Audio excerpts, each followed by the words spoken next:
ఆంధ్రప్రదేశ్ రైతులకు శుభవార్త. అన్నదాత సుఖీభవ పీఎం కిసాన్ పథకం రెండో విడతకు ముహూర్తం ఫిక్స్ అయింది. ఈ నెల 19వ తారీఖునే అన్నదాత సుఖీభవ పథకం అమలుకు ప్రభుత్వం సన్నద్ధమవుతోంది. ఈ నెల 19వ తారీఖున వైఎస్ఆర్ జిల్లా కమలాపురం నియోజకవర్గంలో ముఖ్యమంత్రి చంద్రబాబు నాయుడు స్థానిక ప్రజాప్రతినిధులు అధికారులతో కలిసి రైతుల ఖాతాల్లో ఈ రెండో విడత నిధులు జమ చేయబోతున్నారు. ఇప్పటికే తొలి విడత నిధులు జమ అయిన విషయం తెలిసిందే. ఇక కేంద్ర ప్రభుత్వం ప్రతి ఏడు రైతుల ఖాతాల్లో 6,000 జమ చేస్తూ ఉంటుంది. 3 విడతలుగా 3 నెలలు 6,000 వేస్తుంది. దాంతోపాటుగా రాష్ట్ర నిధులు కూడా కలిపి మొత్తం ఆ మొత్తాన్ని రైతుల ఖాతాల్లో జమ చేస్తున్నారు. ఇక రెండో విడతగా మొత్తంగా 46,62,904 మంది రైతులకు ఈ ప్రయోజనం చేకూరుతుంది. ఇక రెండో విడతలో రాష్ట్రం వాటా 5,000, కేంద్రం వాటా 2,000. అంటే కేంద్రం ప్రతి ఇయర్ చెప్పుకున్నాం కదా, 3 నెలలు 6 కింద వేస్తుంది. ఇక కూటమి సర్కార్ ఇచ్చిన హామీల్లో భాగంగా 20,000 రైతులకు వేస్తామని చెప్పింది.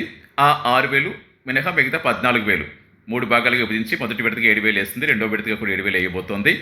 సో మొత్తానికి అన్నదాత సుఖీభవ నిధులు రైతుల ఖాతాల్లో 19వ తారీఖున జమ అవుతున్నాయి.